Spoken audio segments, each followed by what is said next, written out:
Today on CityCast Denver.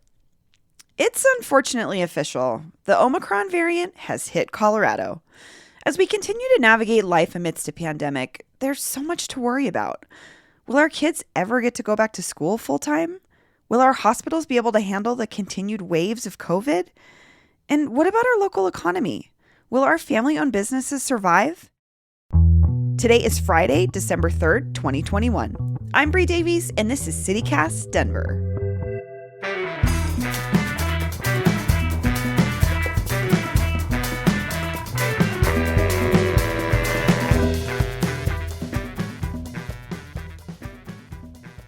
My producer, Paul Caroli, loves this pizza joint in Park Hill called Oblio's.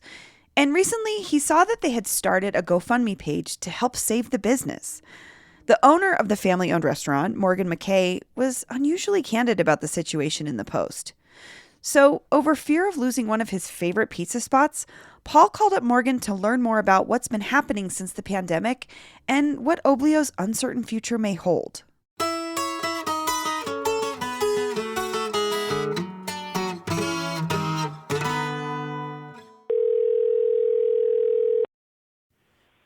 Hello?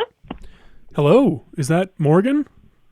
Yeah, hi, how are you? Hey, it's Paul from CityCast. I'm good. How are you? Good.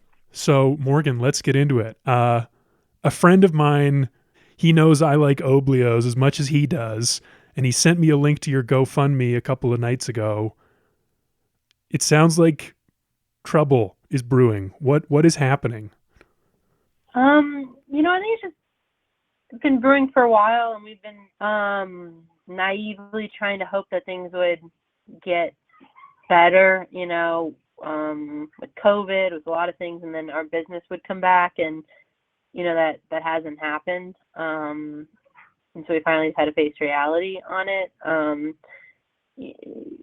Just since restaurants were able to open again, the beginning of the summer, end of spring, our business has just not come back. For whatever reason, a lot, we don't have good answers exactly why, we have a lot of guesses, a lot of reasons, but, our especially just our dine-in business, like people actually going out to eat, we just don't get much business anymore. And so our numbers are just way down. Food costs are way up due to shortages and such. Labor costs are way up in order to get really good employees. You have to pay a lot more than you used to, which I respect. I'm all for paying them that much because it's a living that you can actually it's a wage you can actually live off of. But as a business owner, it's just crushing us. And so it's accumulation of a lot of things, and so it just was kind of a reality check. And my mom was like, we need to sell Oblio's, we can't do it anymore. Before, we just have to shut the door one day. How did that feel when she said that? I mean, heartbreaking. I mean, it makes me feel like a failure, a lot of the time, considering most of the food choices and the entertainment choices and all of that, has been on me. My mom does paperwork behind the scenes, but I'm the one who actually, makes all those judgment calls. And so obviously people not coming back, it makes you feel like a big failure, second guess all the decisions I've made. And I mean, there was a point a few weeks ago that I was looking on Craigslist to see what kind of jobs there were out there, like other restaurant jobs, so that if Oblio's went down, I would could find a job. Because this has been such a big part of your life, right? I mean, yeah, pretty much my whole life since I was 10 years old. I mean, there was a period when I was away from Oblio's, but for a huge part of my life, it's been everything. So, well, putting up this GoFundMe and seeing the response that you've had, I mean, I'll check the figure right now. It looks like I think it's $35,000. Yeah, $35,000 from just people in the community who feel some connection to this place. Maybe they're not coming in as much as they used to, but how does that feel? I mean, really great. I mean, my mom and I have definitely cried and teared up. I mean, there's been 450 people that have donated, and some of the donations are just $1,000, and the comments about how we've contributed so much to the neighborhood over all these years, and they want to, now lift us up. And I mean, it means the world to us. And we've been really busy this week, which has been helpful. I mean, ever since all that got launched, I mean, starting Sunday night for the last 3 nights, we've been, I don't even know, many, many times busier than we would normally be right now. I mean, it reminds me of what it was like before the pandemic when we, just what our business used to be, which is wonderful. I mean, we're still very fearful because it's, it's business because of publicity, and, in a month, a few weeks, will that wear off, and then we'll be back to having no business again, and, so we're trying to, brainstorm other things to do at Oblios, ideas, different events we're going to start having at Oblios to bring in more families. But, the hardest part is it takes money to make money in a lot of ways, and so that's why this GoFundMe hopefully will help us have some startup money, in the sense of, if we want to bring in different food items, we have to have different equipment. If we want to have draft beer again to bring people in, we have to get a brand new draft beer cooler, which broke, during the pandemic. Like, there's a lot of things that maybe would help bring in business, but we need the money to, even just implement them. So I wonder if you'd be willing to go into a little bit more detail about that, because I think a lot of people have heard stories like this about restaurants that are struggling in the last couple of years, like hearing that it's been difficult to pay people enough to make them want to keep working there. But it's hard to know, like, what exactly is the scale of the problem. I mean, obviously there's rent, taxes, payroll, which is twice as high as it was, 5 years ago. Really? Yeah. I mean, literally back then we would pay people in the kitchen. I mean, then, you could pay people $12 an hour. How do I don't know. I'm just like kind of throwing that out there. Maybe not exactly, but, and, now we're paying $25 an hour to be able to keep a, really good pizza cook in our kitchen. And then I don't blame, I really don't blame people. I think during COVID, they realized that, there's a lot of things out there like DoorDash drivers and Lyft drivers, and that you can make, with tips and hourly, you can make $20, $30+ an hour. And that's nowadays, that's the kind of money you need to live off of. And so, in order to keep people in restaurants, they're wanting that kind of money too. Food costs has gone up, it's like a bag of wings for us pre-COVID, like just plain chicken wings that we would buy from our food distributor would say it was like $18 a bag, just as an estimate. And now it's like $40 for a bag of wings, like the same wings. And because there's a wing shortage. And cheese, cheese used to maybe be $60 a case of the type of mozzarella we were using. And now it's at almost $90-something a case. And so, I mean, those are just like some examples, but everything is just crazy higher. And I still can't even wrap my mind around the shortages, but when I ask about it, it's, that they have to do with, they had to shut down. They don't have workers. They have to, they're going through what we're going through, and then they raise their prices. And then, it's kind of this trickle effect. One thing I'm thinking about, though, I wanted to talk to you about is early on in the pandemic, I remember people saying a lot of things about how pizza was like insulated from the pandemic because so many people get pizza delivered. That's part of how, people like to enjoy pizza. Yeah. Has that not been a factor for you all? It was.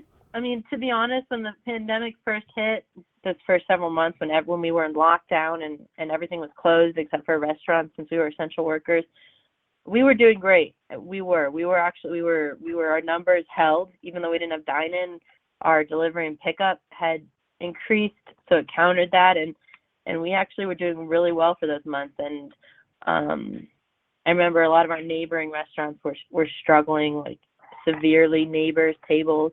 It really honestly wasn't until restaurants were able to reopen, which ironically then helped all those other restaurants that were struggling, the fine dining, those then, people, you could go out to eat again. And then we just took this huge hit. And I know some people told me, I think people are sick of pizza and Chinese food because they ate it so much during those months during the pandemic that now they want other stuff that's not that. And yeah, maybe. That could be part, I'm sure that it all plays a part. But, that's then it just kind of like our numbers started going down, and it's just kind of been this, since then, it's downward spiral, and like we were trying to be optimistic, and yet every month didn't get better. So one thing I wanted to ask you about is, and maybe we can, maybe this can be a way to talk more about the good times from before this pandemic, but your family has this really interesting history with Oblio's. Like your parents opened the restaurant in 1996 when you were 10, and then you all sold the restaurant, but then you bought it back a few years ago. Yeah. Why did you want to buy it back and get back into this? I'm sure my mom questions that every day. We grew up in the restaurant, my sister and I we thought Oblio's, would be ours someday. We loved the restaurant business. We loved Oblio's. And the only reason my parents sold it was because of the divorce. It was just, it's just too messy to keep it, financially, and they had to sell it. And so it wasn't necessarily something that my sister and I wanted. It wasn't necessarily something that my mother wanted, but it just had to be done.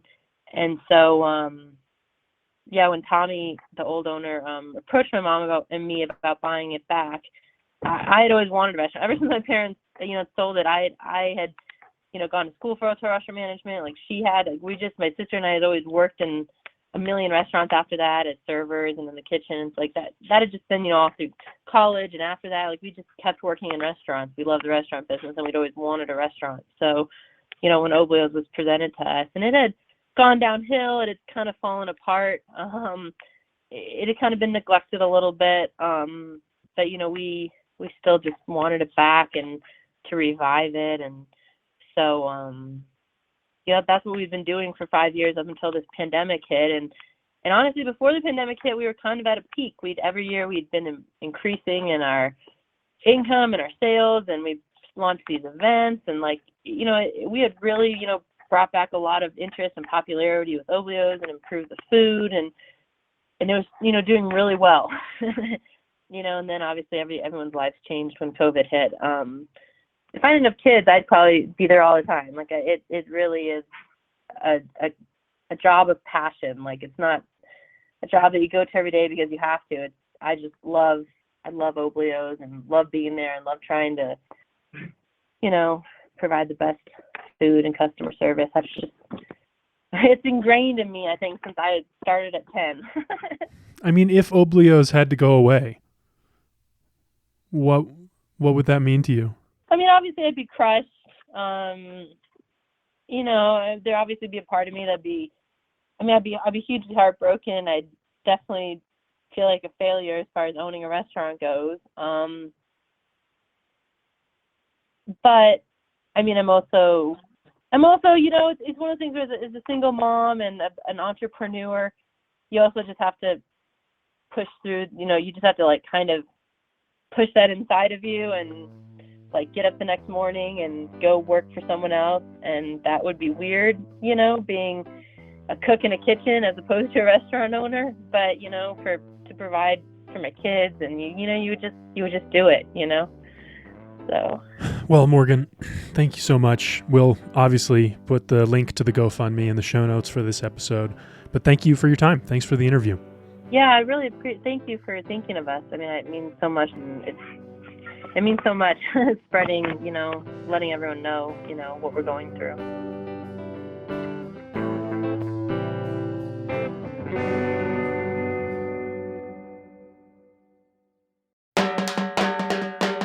That's all for today here on CityCast Denver. Our producers this week were Paul Caroli and Alexandra McMahon. Peyton Garcia writes our morning newsletter. Our music is by Los Mocochetes, with additional mixing by Tyler Lindgren. If you haven't already, subscribe and rate 5 stars wherever you get your podcasts. Follow us on Twitter @CityCastDenver, and tell a friend about us next time you see them. You can sign up for our daily newsletter and learn more about us at denver.citycast.fm. See you next week. Seriously, you want 30 seconds of my life? Get in line.